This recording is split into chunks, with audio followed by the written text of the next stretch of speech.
ఇటు చూడండి, నాకు కూడా ఒక కాఫీ తీసుకురండి. సరే? Okay sir. ఇంకా నన్ను ఎందుకు ఇక్కడ రమ్మనో అంత కంగారుగా నువ్వు? అరే అదేం కాదు, నీతో ఒక విషయం చెప్పాలి.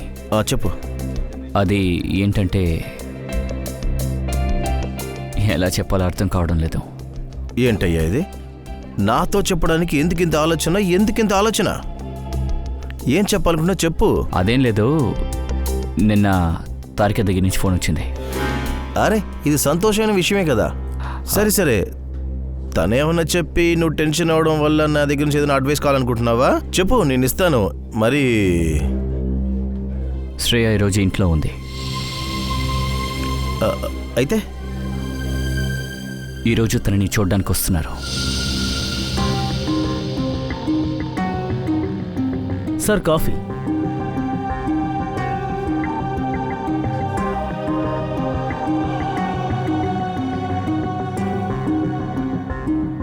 పెళ్లి చూపులో.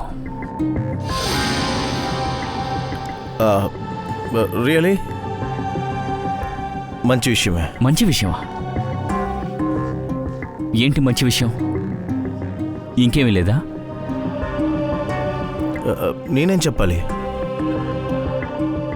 శ్రేయ నీకేమైనా చెప్పిందా? లేదు, తనేం చెప్తుంది. నాతో అసలు చెప్పలేదు కూడా.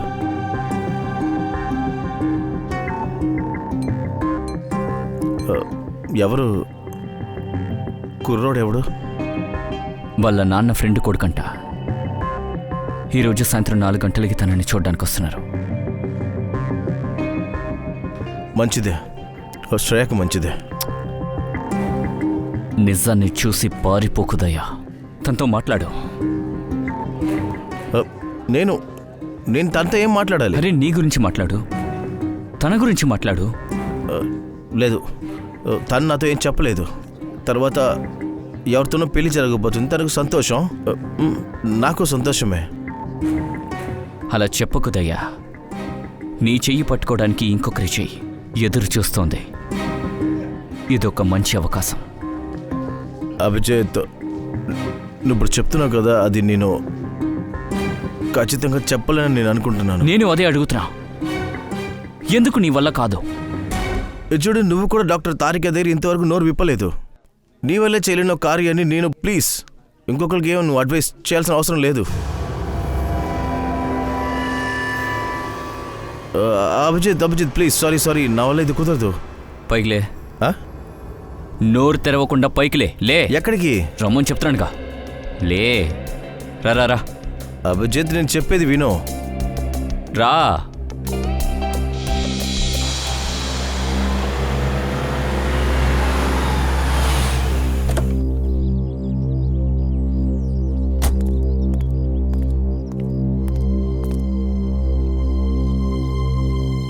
అరే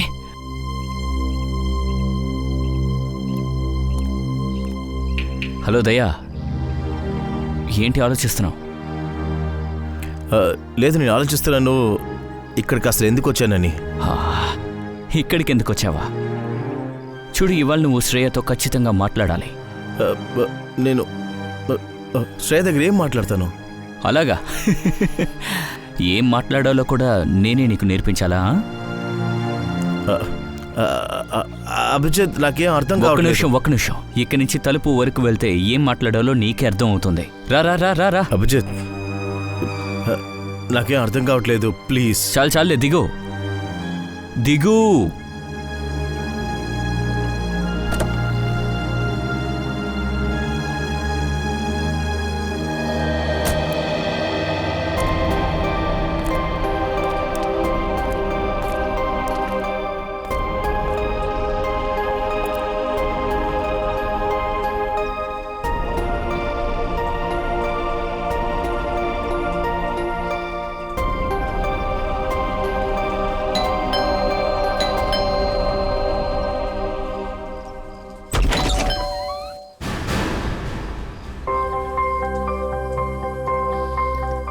సార్, మీరా? హాయ్ శ్రేయ, ఎలా ఉన్నారు?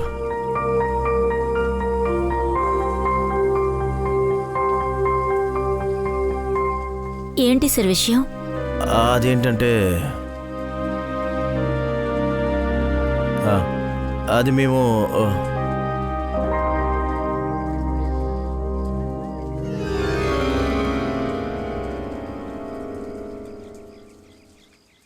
అభిజిత్ సార్,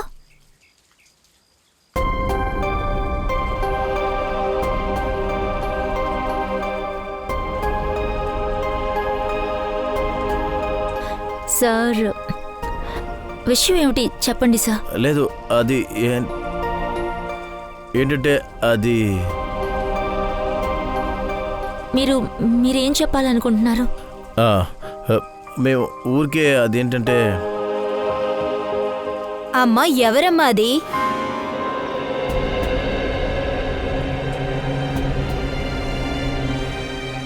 అరే రాదయ్యా, ఎందుకు బయట నిల్చున్నావ్? లోపలికి రా. శ్రేయ, లోపలికి రమ్మని చెప్పు.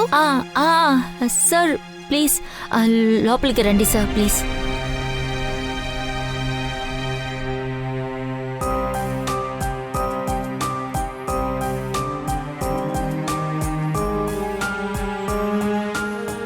Sir please.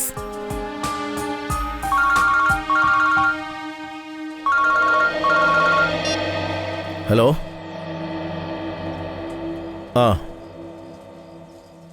ఓకే సరే. సారీ, నేను వెళ్ళాలి, కొంచెం అర్జెంట్ పని ఉంది. నేను ఇంకొక రోజు.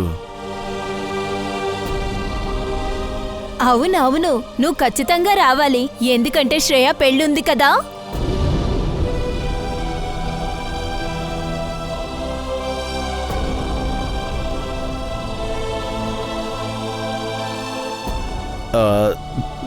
సరే, నేనైతే ఇంకొక రోజు వస్తాను. Okay bye.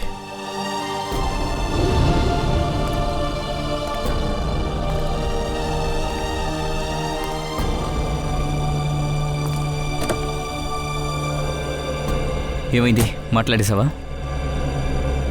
లేదు, ఫోన్ వచ్చింది, ఎక్కడో మర్డర్ జరిగిందంటే మనం వెంటనే బయలుదేరాలి. ఒక్క నిమిషం. అక్కడికి నేను వెళ్తాను, నువ్వు శ్రేయతో మాట్లాడు.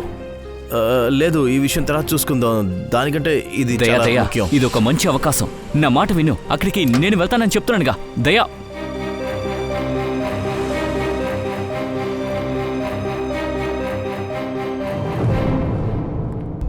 బాడీస్ ఎక్కడున్నాయి?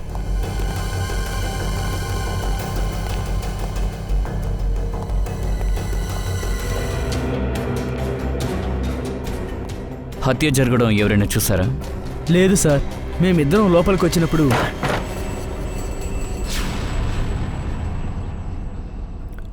సార్ మేడం, సార్ మేడం గారు,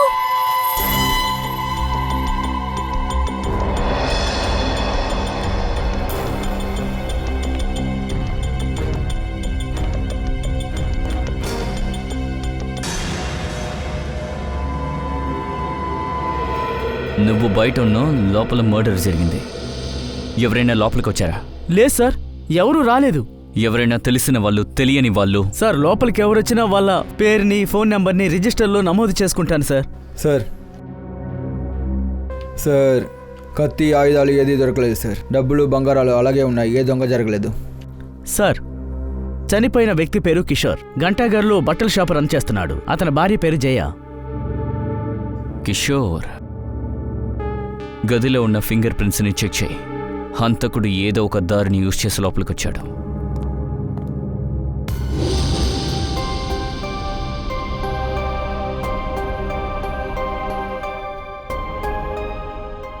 ఒక శ్రేయ మీకు స్పెషల్, ఇంకొక శ్రేయ దయా సార్కి స్పెషల్.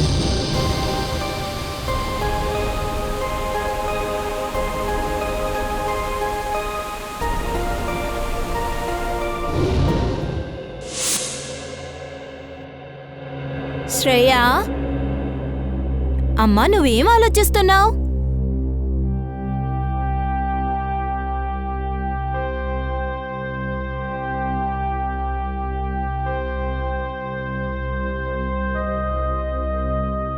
అదేంటంటే ఆంటీ భవిష్యత్తు గురించి ఆలోచిస్తుంది, అందుకనే మాట్లాడట్లేదు.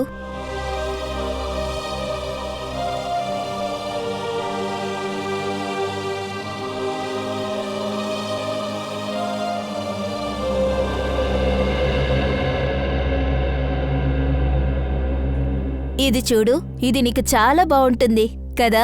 బాగుందమ్మా. ఇవ్వండి. వారేవా, ఈరోజు మన అమ్మాయి చాలా అందంగా ఉంది, అవును కదా? అవును. నాన్న, మీరు సంతోషంగానే ఉన్నారుగా? అవును తల్లి, నువ్వు చాలా సంతోషంగా ఉండాలి.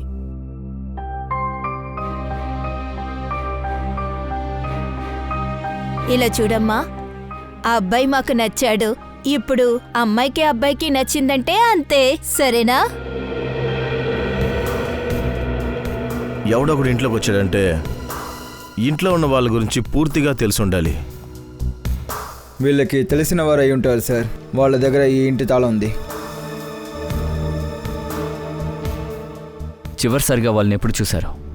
సార్, నిన్న రాత్రి నేను చూశాను. తర్వాత పని అయ్యాక నేను వెళ్ళిపోయాను సార్. మీరు వెళ్ళిన తర్వాత ఈ ఇంట్లో ఎవరున్నారు? మేడం గారు మాత్రమే ఉన్నారు సార్. ఆ సమయంలో సార్ ఇంకా రాలేదు కూడా. ఏంటి? మరి మీ సార్ ఎప్పుడు వచ్చారు? సార్ కరెక్ట్గా 11 గంటలకు వచ్చారు సార్. అలాగా. మీ ఇద్దరి తప్ప ఇంట్లో ఎవ్వరూ లేరు. బయట వ్యక్తులు ఎవ్వరూ లోపలికి రాలేదు. అయితే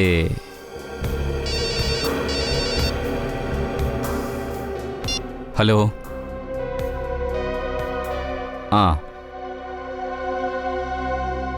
అలాగా, ఇంకో ఇద్దరిని చంపేశారా?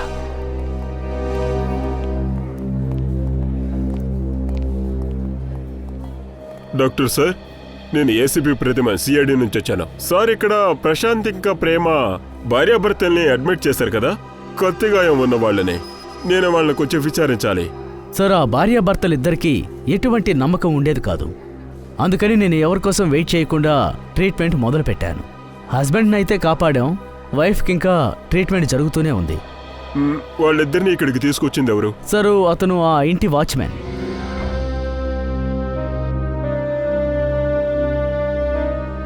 శ్రేయ, ఏం ఆలోచిస్తున్నావు? నా జీవితాన్ని తలుచుకుని నవ్వుకుంటున్నాను. అంటే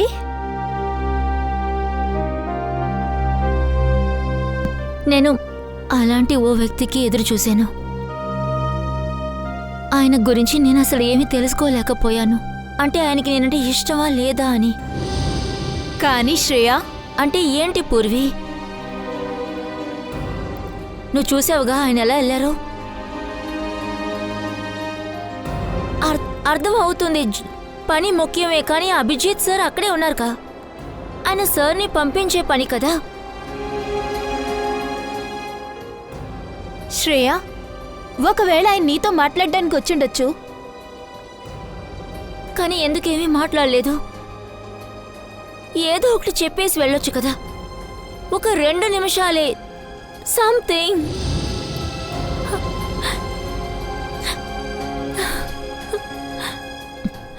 ఆయన నన్ను అసలు ఇష్టపడలేదు. ఆయన ఫీలింగ్స్ అసలు పట్టించుకోవటం లేదు కూడా. నా అమ్మా నాన్న నా గురించి ఏమనుకున్నా అదంతా నా మంచి కోసమే ఉంటుంది. ఇక మీదట నేను వాళ్ళని ఇబ్బంది పెట్టిన పూర్వి. అలా అయితే నువ్వు సిద్ధార్థిని పెళ్లి చేసుకుంటావా?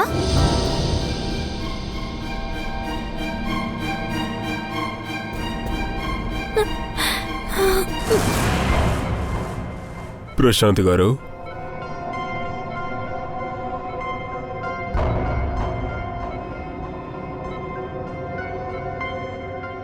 నేను సిఐడి నుండి ఏసీపీ ప్రతిమను వచ్చాను. మీరు బాగున్నారా? సరే, మీరు చెప్పగలరా ఇదంతా ఎలా జరిగింది అని, ఎవరు చేశారని? నేను నా భార్య నిద్రపోతూ ఉన్నాం. నా భార్య నన్ను సడన్ గా నిద్ర లేపింది. ప్రశాంత్ లేవండి. ఎవరో ఉన్నట్టు అనిపిస్తుంది. ఏంటి? ఎవరో ఇంటి లోపల దాక్కున్నారు. చూడండి, శబ్దం వినిపిస్తుంది. ఒక్క నిమిషం.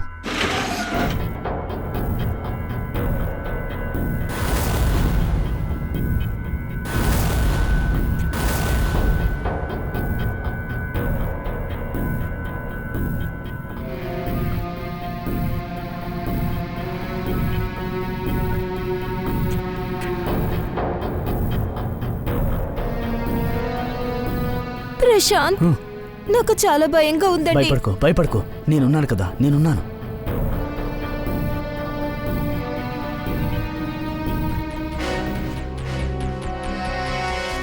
వాచ్మెన్ వాడిని చూశాడు సార్.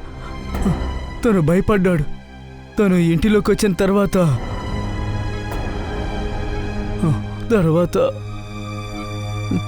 నాకేమీ గుర్తులేదు సార్. సరేనండి, పర్వాలేదు పర్వాలేదు. సరే, ఒక చిన్న ప్రశ్న. మీరు ఆ హంతకుడి ముఖాన్ని చూసుంటారు కదా? లేదు, అంతా త్వరగా అయిపోయింది, ఏమీ గుర్తులేదు. ఓ సరే, పర్వాలేదు. మీరు విశ్రాంతి తీసుకోండి, త్వరగా నయమవుతుంది. నేను నీకు ప్రామిస్ చేస్తున్నాను, ఆ హంతకుడిని వెంటనే పట్టుకుంటాము. నా వైఫ్ బాగానే ఉన్నారు కదా? మీరు బాధపడకండి.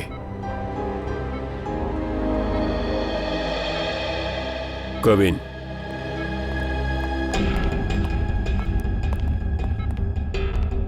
ముందు 2 హత్యలు, తర్వాత వీళ్ళిద్దరిని చంపాలనుకున్నారు. కొంచెం కూడా బాధ లేకుండా కత్తితో పొడిచి మరీ చంపారు. చెప్పాలంటే ఒకేలాగే వీళ్ళ మీద దాడి చేశారు. హంతకుడు కూడా ఒకడే అయి ఉండాలి. సార్, ఈ హత్యల్ని చూస్తే సీరియల్ కిల్లర్ పని అని అనిపిస్తుంది. అయ్యుండొచ్చు. ఒక పని చేయ కవిన్, ప్రశాంత్ ఇంటికి బయట ఉన్న ఏరియా మొత్తం మీద బాగా సెర్చ్ చేయండి, వెతకండి.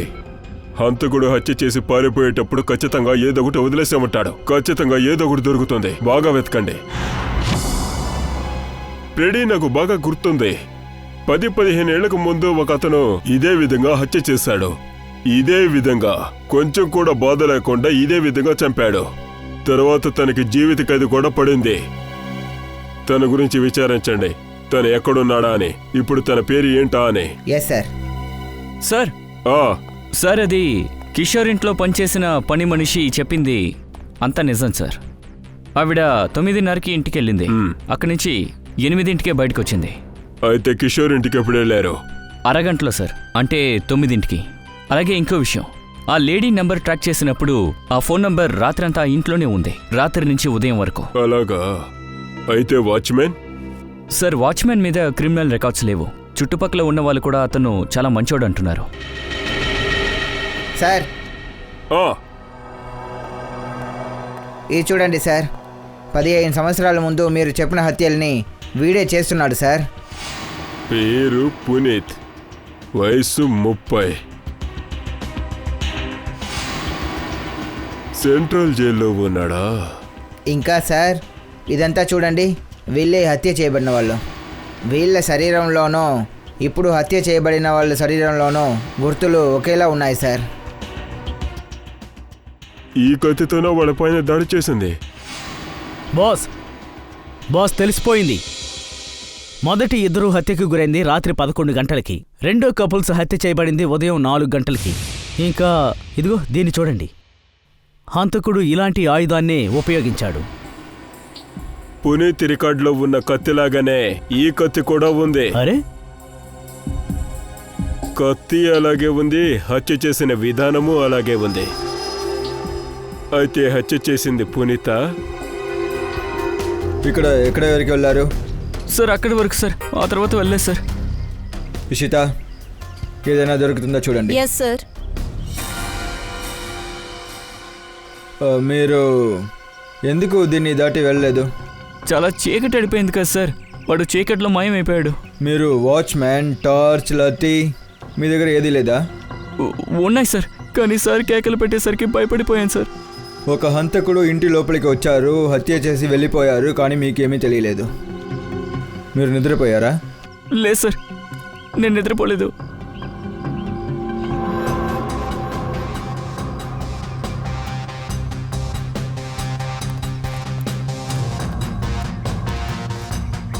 సార్, కరణ్ సార్, రూమ్లో ఇంకా కిటికీ పైన నా ఫింగర్ ప్రింట్స్ తీసాను. Good sir. ఇషిత,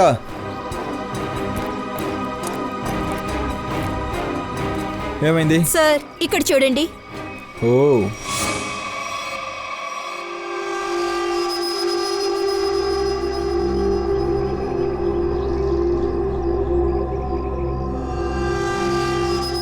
కత్తి. సార్ మీ జైల్లో పునీత్ అనే పేరు మీద సీరియల్ కిల్లర్ ఉన్నాడు కదా. ఇదే నా విషయం. మీరు ఈ విషయాన్ని ఫోన్లోనే చెప్పుంటే మీరు ఇక్కడ దాకా రావాల్సిన అవసరం ఉండేది కాదు కదా. జైలర్ సార్, మేము వాడిని నేరుగా కలవాలి. కానీ పోయిన వారమే తన్ని జైలు నుంచి రిలీజ్ చేశాం. వాడు ఒక సీరియల్ కిల్లర్ అని తెలిసిన తర్వాత వాడిని ఎలా మీరు రిలీజ్ చేస్తారు? ఇక్కడి నుంచి బయటకు వచ్చిన వెంటనే మళ్ళీ హత్యలు చేస్తున్నాడు. తను బాగా ప్రవర్తించాడు, అందుకనే వదిలిపెట్టాం. జైలుకు వచ్చాక పూర్తిగా మారిపోయాడు. అందరితోనూ బాగానే ఉన్నాడు. అంతెందుకు తన వల్ల ఏ సమస్య రాలేదు. ఓసారి ఇక్కడ మంటలు అంటుకున్నాయి. తన ప్రాణాలను కూడా లెక్క చేయకుండా మిగతా ఖైదీలందరినీ తనే కాపాడాడు. అందుకని జైలు సిబ్బంది తన్ని రిలీజ్ చేసింది. ఓకే జైలర్ సార్, పునీత్ యొక్క రికార్డ్ కాపీ మాకు కావాలి. ఏం జరుగుతుందో సలంకి త్వరగా రిపోర్ట్ తీయండి. అరే ఏంటి, నేను ఇక్కడ చేస్తూనే ఉన్నాను కదా, చూడొద్దా? రిపోర్ట్ సిద్ధం చేసి ఇవ్వాలా వద్దా చెప్పు. ఇప్పుడు నన్నేం చేయమంటావు? ఒక్క నిమిషం కాస్త ప్రశాంతంగా ఉండు, నేను ఇచ్చేస్తాను. ప్రశాంతంగా ఉండు.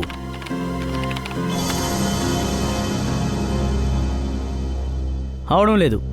ఈ ఫింగర్ ప్రింట్స్ మ్యాచ్ అవడం లేదు. ఏంటి?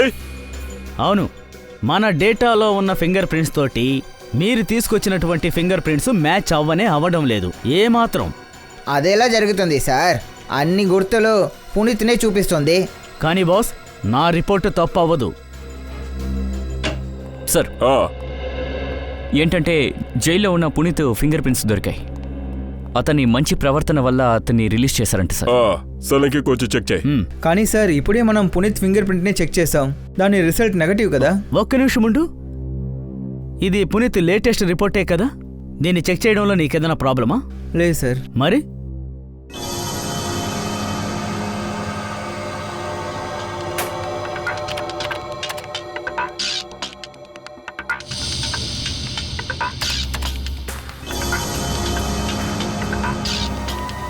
అవును బాస్, ఈ ఫింగర్ ప్రింట్స్ మ్యాచ్ అవుతున్నాయి. గ్రేట్. ఈ ఫింగర్ ప్రింట్స్ కొంచెం కాలిపోయినట్టుగా అనిపిస్తున్నాయి. సార్, ఆ జైలు చెప్పారు కొన్ని రోజుల ముందు జైల్లో మంటలు అంటుకుంటాయంట. అప్పుడు పునీతే ఆ మంట నుంచి కొందరి ప్రాణాన్ని కాపాడి ఉన్నారు. పునీత్, సీరియల్ కిల్లర్ పునీత్ జైల్లో మంటలు అంటుకున్నప్పుడు చాలా మంది ప్రాణాలని కాపాడాడు. మంచి ప్రవర్తన కోసం తను విడుదల అయ్యాడు. ఒకవేళ ఎలా ఉంటుందేమో, ఆ పునీత్ మళ్ళీ తన పాత పనుల్నే మొదలుపెట్టాడా? నువ్వు పునీత్ వాళ్ళ కూతురువా? అవును సార్. నీ పేరేంటమ్మా? సంధ్య. సంధ్య. సరే సంధ్య, ఇది ఎవరు? మీ అమ్మగారా? అవును సార్. సరే, ఒక విషయం చెప్పమ్మా. నువ్వు ఒంటరిగా ఉన్నావా లేక ఇంట్లో ఎవరైనా తోడుగున్నారా? నా తమ్ముడున్నాడు సార్, హర్షు. హర్షు, బయటికి రా. చెప్పక్క. సిఐడి వాళ్ళు వచ్చారు. నాన్న గురించి అడుగుతున్నారు. సార్, మా నాన్న గురించి ఏమైనా తెలిసిందా సార్? మీ నాన్న ఎక్కడికి వెళ్తానని మీ దగ్గర చెప్పలేదా?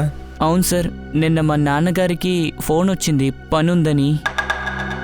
నేను వెళ్ళి పని పూర్తి చేసుకుని వస్తానని చెప్పిన వ్యక్తి ఇంకా రాలేదు సార్. ఆయన ఫోన్ కూడా స్విచ్ ఆఫ్ వస్తోంది. ఆయన నంబర్ ఏంటి? 125-230-82330. మా నాన్న ఏ తప్పు చేయలేదు సార్. ఆయన నాకు ప్రమాణం చేశారు. ఆయన ఖచ్చితంగా తప్పుడు పనులు చెయ్యరు. మా అమ్మ కూడా చనిపోయారు. ఆయన తప్ప మాకు ఎవరూ లేరు. మా నాన్నతో చెప్పాను, మనం రొట్టె కూడా తిందాం, కానీ ఎలాంటి తప్పుడు పనులు చేయకండి అని. వద్దు సార్, మా నాన్నని ఏం చెయ్యొద్దు. ఇప్పుడు ఆయన మారిపోయారు. ఇప్పుడు ఎలాంటి పనులు చేయట్లేదు. ఇప్పుడు ఈ లోకల్లో ఉన్నవాళ్ళు మమ్మల్ని ఏడిపిస్తున్నారు. చెప్తున్నారు వీళ్ళ నాన్న ఒక హంతకుడని. వీళ్ళ ఇంటికి ప్రతిరోజు పోలీసులు వస్తారు అని. మాతో ఎవరూ మాట్లాడట్లేదు. ఇప్పుడు బంధువులు కూడా మోహం తిప్పేసుకుంటున్నారు. అందుకనే మిమ్మల్ని లోపలికొచ్చి మాట్లాడమన్నాను. ఎందుకంటే బయట ఎవరికి మా ఇంటికి పోలీసులు వచ్చారని తెలియకూడదు. అందుకనే ఇలా చేశాను. తర్వాత మేం బతకడం చాలా కష్టమవుతుంది సార్.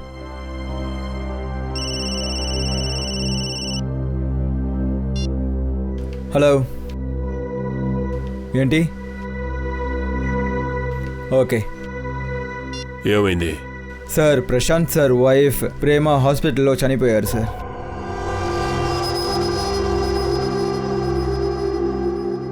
ఓకే కవిన్,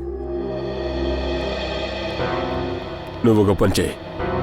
పునీత్ యొక్క ఫోటోగ్రాఫ్స్ పోలీస్ స్టేషన్కి ఇంకా చెక్ పోస్టులకు పంపించండి. నాకు ఎట్టి పరిస్థితుల్లో పునీత్ దొరకాలి. సార్,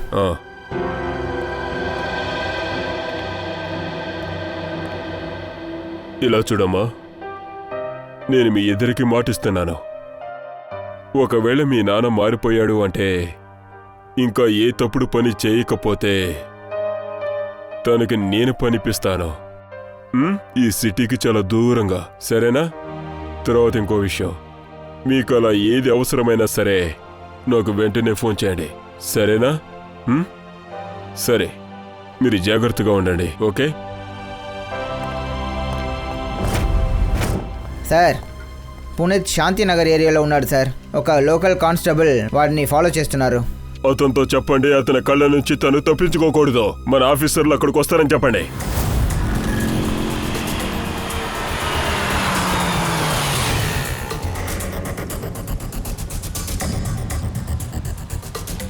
ఎక్కడ ఉన్నాడు? వెనుకున్నాడు సార్.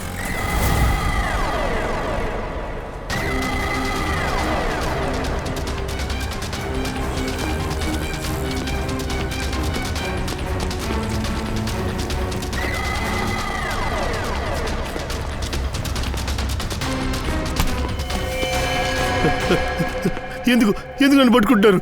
నేనేం చేయలేదు. పేరు పునీత్, ఇంకా పని.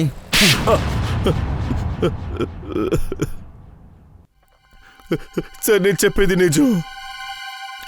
ఒట్టేసి చెప్తున్నాను సార్, నేను ఈ పని చేయలేదు. నేను ఎటువంటి హత్య చేయలేదు సార్.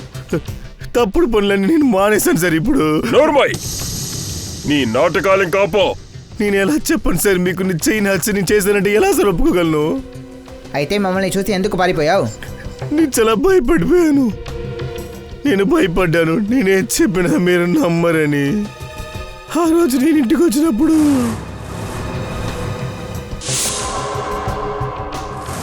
నలుగురు హత్య చేయబడ్డారు. నలుగురు అచ్చం అలాగే, ఎలాగంటే నువ్వు చేసిన హత్యలాగానే.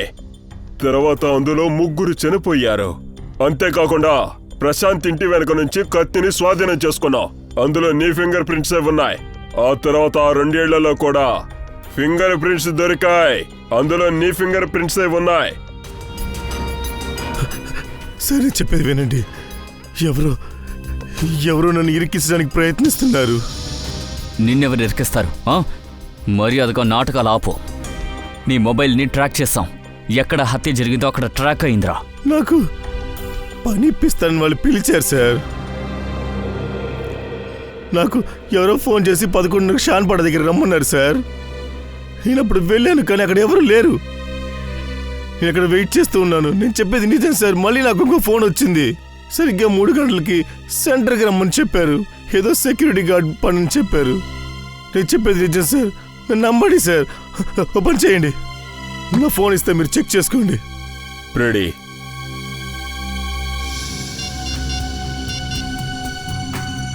సార్, మొదటి కాల్ నిన్న రాత్రి 10:30కి వచ్చింది. తర్వాత రెండవది కాల్ 2ంటికి వచ్చింది. 2 వేరే వేరే నంబర్ల నుండి వచ్చింది సార్, వేరే వేరే ల్యాండ్లైన్ నుండి. పునీత్, మేం కనిపెట్టేస్తాం. ఆ ఫోన్ ఎక్కడి నుంచి వచ్చింది, ఆ కాల్ ఎవరు చేశారో అని. ఆకాష్ గారు, నాకు ఒక్క విషయం ఆశ్చర్యాన్ని కలిగిస్తోంది. సిద్ధార్థ సొంతంగా బిజినెస్ ఎందుకు చేయాలనుకుంటున్నాడు? తను మీ బిజినెస్నే చూసుకోవచ్చు కదా.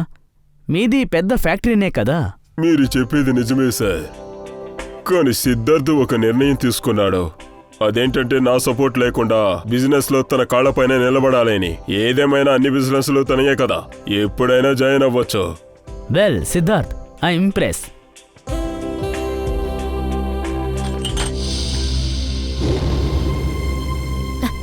సారీ.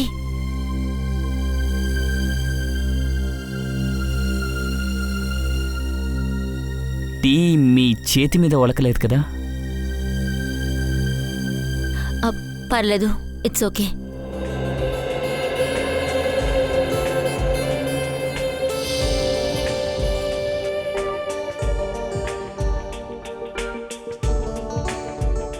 నాన్న,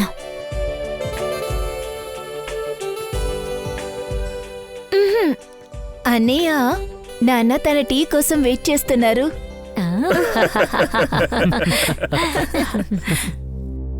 సరే బాబు, నువ్వు సండేలో ఏం చేస్తూ ఉంటావు? అది లీవ్లో? గొప్పగా ఏం లేదు. నేను ఫ్రెండ్స్తో బయటకు వెళ్తాను, తర్వాత ఇంటికి వచ్చేస్తాను. లేదంటే క్రికెట్, అది కాకపోతే అడ్వెంచర్ లాంటిది ఏదైనా. తర్వాత శ్రేయ, నువ్వు సండే అప్పుడు ఏం చేస్తావు? యాక్చువల్లీ మా సిఐడి జాబ్లో సండేస్ అలాంటివేమీ లేవు. అందుకే చూడమ్మా శ్రేయ, పెళ్లి తర్వాత నువ్వు ఉద్యోగం మానేస్తావు కదా, ఇక నాకు నువ్వు సహాయం చేయొచ్చు కదా.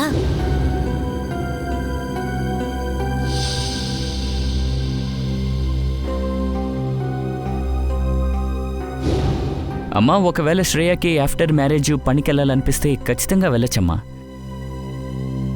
తను ఉద్యోగానికి వెళ్తే నాకు అభ్యంతరం లేదు.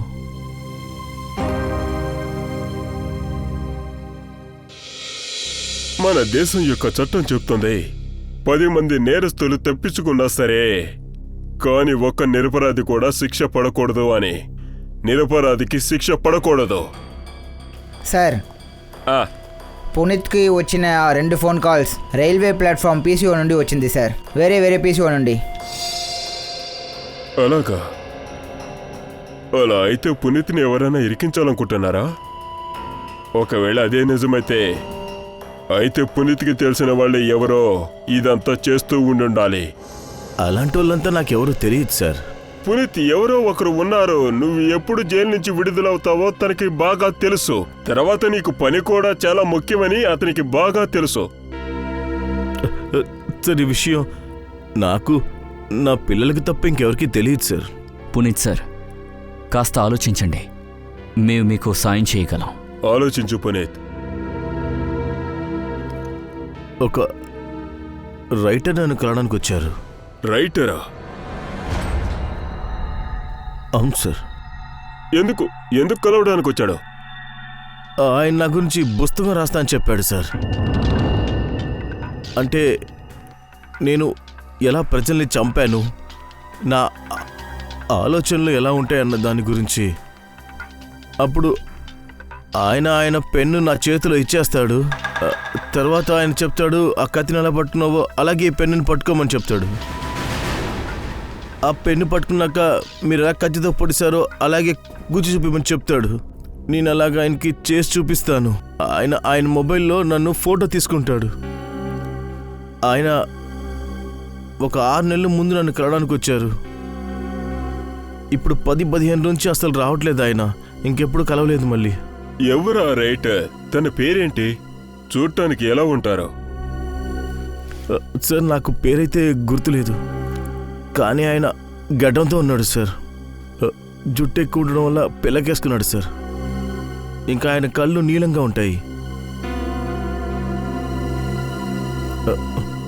దాదాపు సార్ హైట్లో ఉంటారు. అలాగా?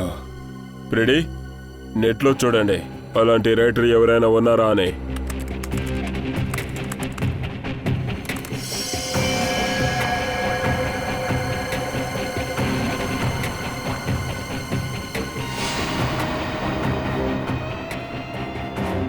సార్, అలాంటి రైటర్ ఎవరు లేరు సార్.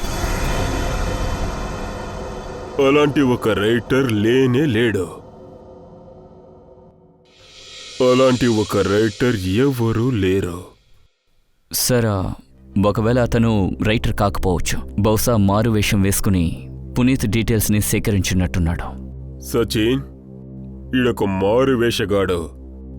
రైటర్ అయితే కాదు, మారు వేషగాడే. ఎవరో పునీత్కు 2 సార్లు ఫోన్ చేసి రమ్మన్నారు. ఒకటి సెక్యూరిటీ పనికి, ఇంకా కాల్ సెంటర్ పనికి. తను ల్యాండ్లైన్ నుంచి కాల్ చేశాడు. అయినా కూడా తన దగ్గర సెల్ ఫోన్ ఉంటుంది కదా. ఖచ్చితంగా సెల్ ఫోన్ ఉంటుంది. నువ్వొక పని చేయి, ఆ టైంలో ఈ 2 చోటుల్లో ఎవరెవరి నెంబర్స్ అయితే నెట్వర్క్లో ఉన్నాయో కనిపెట్టండి.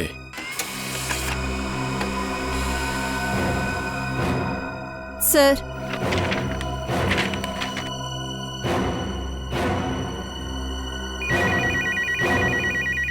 Hello,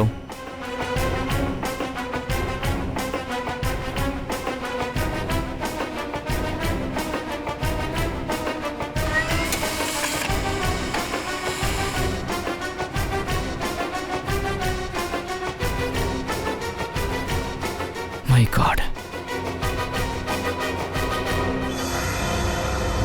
కనిపెట్టేశాను sir. ఈ 2 చోట్లోనూ పునీత్ నెంబర్ తప్ప ఇంకో నంబర్ ఉంది. అది చాలా కామన్గా ఉంది. 10:30 నుంచి 12:30 గంటలోపు ఈ నెంబర్ సాన్పాడాలో ఉంది. తర్వాత 3:30 నుంచి ఉదయం 5:30 వరకు ఈ నెంబర్ సెంటర్లో ఉంది సార్, హత్య జరిగిన చోట్లో. అలా అయితే సచిన్, కనిపెట్టు ఇది ఎవరి మొబైల్ నెంబర్ అని.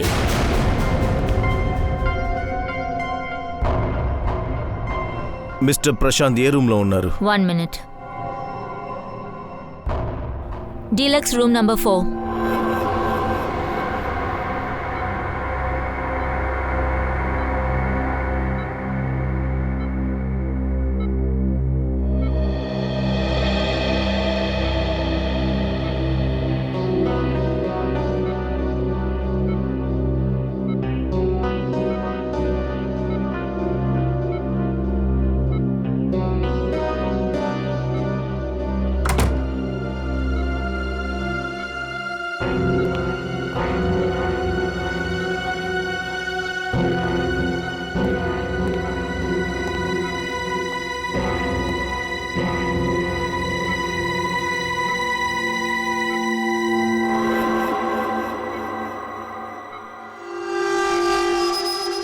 నువ్వా?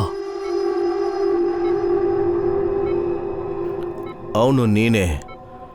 నువ్వేమనుకున్నావు? నేను నిన్ను కనిపెట్టలేననుకున్నావా? ఇంకా అంత ఈజీగా తప్పించుకుంటావు నువ్వు? అలాంటిదేమీ లేదు. నా పరిస్థితిని చూడు.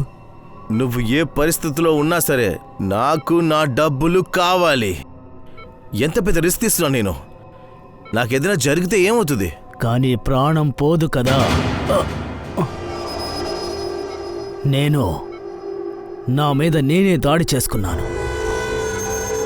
నా ప్రాణాన్నే పణంగా పెట్టుకున్నాను. నా భార్యని హత్య చేశాను. ఇంతకంటే పెద్ద రిస్క్ ఏదీ ఉండదు. అంత చేసినా నా పని ఇంకా పూర్తి కాలేదు. మన పని ఇంకా మిగిలే ఉంది. మనం ఇంకా ఇలాగే 3-4 హత్యలు చేయాల్సి ఉంది. అప్పుడే ఆ సిఐడి వాళ్ళు నమ్ముతారు. అంటే ఇది ఎవరో సీరియల్ కిల్లర్ పనేనని.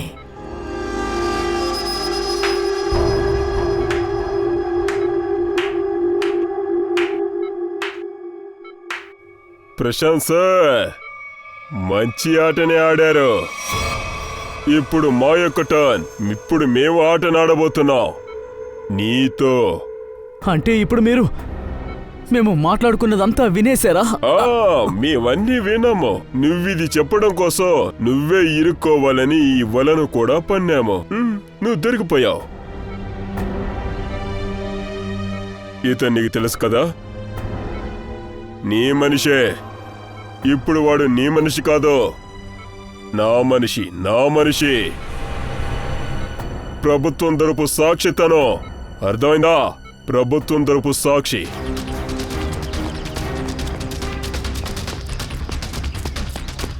పట్టుకోండి సార్, పట్టుకోండి.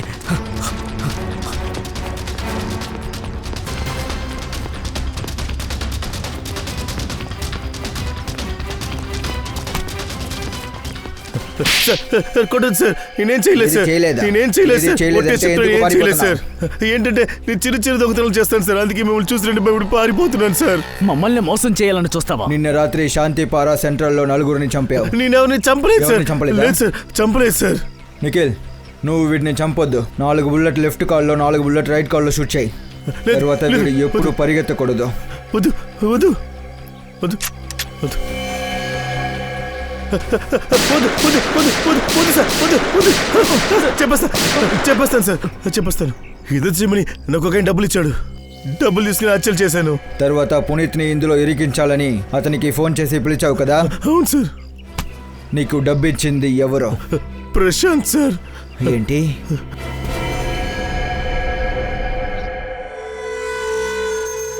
ఎంత పెద్ద మోసం! నువ్వేమనుకున్నావు? నువ్వు మాత్రమే మోసం చేస్తావనా? మేము చేస్తాం. చెప్పు. ఇదంతా ఎందుకు చేసావు? నా భార్య మీద ప్రతీకారం తీర్చుకోవడానికే చేశాను. నేను తన్ని ఎంత ప్రేమించానో తెలుసా? తను కోరుకున్నవన్నీ తెచ్చిపెట్టాను. కానీ అది నన్ను మోసం చేసింది. ఇంకొకరితోటి పారిపోవాలని ప్రయత్నించింది. అందుకనే నేను నా భార్యని చంపాలని ప్లాన్ చేశాను. ప్లాన్ వేసావా? పునీత్ ఇరుకోవాలని నువ్వు ప్లాన్ చేసావా? నీకు ముందుగానే తెలుసు తను జైలు నుంచి విడుదలవుతున్నాడని. నేను నా ప్లాన్లో పునీత్ని ఇరికించే ప్రయత్నం చేశాను. అందుకోసం నువ్వు ఒక రైటర్గా అతన్ని కలవడానికి వెళ్ళావు. అతని గురించి పుస్తకం రాస్తున్నావు అని చెప్పున్నావు. ఆ సమయంలోనే నువ్వు అతని ఫింగర్ ప్రింట్స్ కూడా తీసావు. నీ భార్య నుంచి నీకు విడుదల కావాలంటే తనకి డైవర్స్ ఇవ్వచ్చు కదా. తను చంపాలని ఎందుకు అనుకున్నావు? అంతేకాకుండా నువ్విద్దరు అమాయకులను కూడా చంపేశావు. తర్వాత ఇది మాత్రమే కాదు, పునీత్ తను ఒక నేరస్తుడు. తన్ని తను మార్చుకోవాలని ప్రయత్నిస్తున్నాడు. నీ బొమ్మలాటలో తన్ని బలివ్వాలని అనుకున్నావు. నీలాంటి వాళ్ళకి కఠిన శిక్షనే విధించాలి. నీకు ఉరి శిక్ష వెయ్యాలి. ఉరి శిక్ష. కమాందయ్యా, ఎక్కడికి రావాలి అక్కడికే వచ్చాం. అరే ఇప్పుడేమైంది? ఈసారి నువ్వే కదా నన్ను తీసుకొచ్చావు. పద వెళ్ళి మాట్లాడదాం. అరే ఏంటి నువ్వు? నేను దగ్గరికి వచ్చానంటే అది శ్రేయ ఆ అబ్బాయికి ఓకే చెప్పిందా లేదా? లేదు లేదు లేదు లేదు. ఇప్పుడు కార్ దిగకపోతే ఆ విషయం నువ్వు తెలుసుకోలేవు. దిగి వెళ్ళు. లేదు అభిజిత్ నువ్వు వెళ్ళి చూడొచ్చు కదా. అది ఏంటంటే నేనా? నాకేంటి సంబంధం? నీ పని నువ్వే వెళ్ళి చేసుకోవాలి. అభిజిత్, నువ్వు నా కోసం ఇది కూడా చేయవా? అర్థమైంది, కానీ మర్చిపోకూడదు, సరేనా? ఖచ్చితంగా నీకోసం తారిక దగ్గర నేను మాట్లాడతాను. నీకోదన్నా, ప్లీజ్.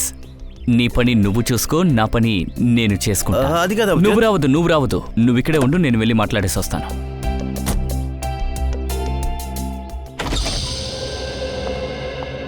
పూర్వి. సార్ సార్ మీరేంటి ఇక్కడ?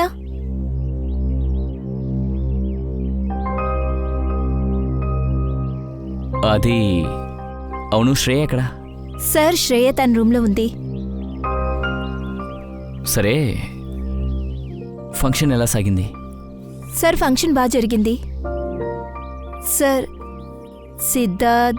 సిద్ధార్థ్ మంచి అబ్బాయి.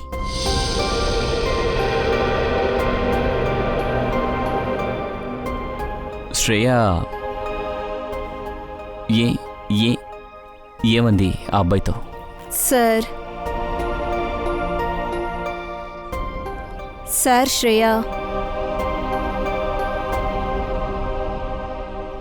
శ్రేయ ఒప్పుకుంది సార్.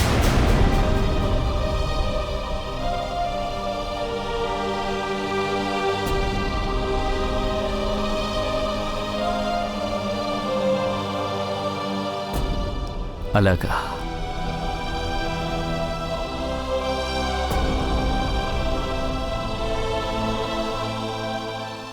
ఓ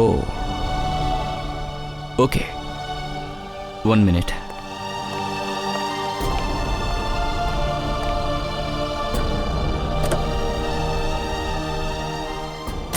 ఏమైంది ఆ? అది ఆ? అది ఏంటి అంటే శ్రేయ ఓకే చెప్పింది.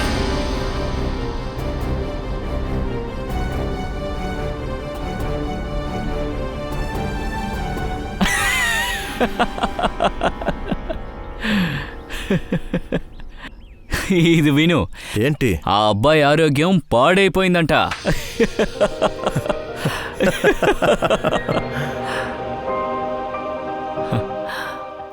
అభిజిత్, నువ్వు చెప్పింది కరెక్టే. శ్రేయతో నా మనసులో ఉన్న విషయాన్ని చెప్పేస్తాను. నా మనసులో ఏముందని నేను తనతో చెప్పేస్తాను. ఏంటంటే నా మనసులో ఏముందో తన కోసం.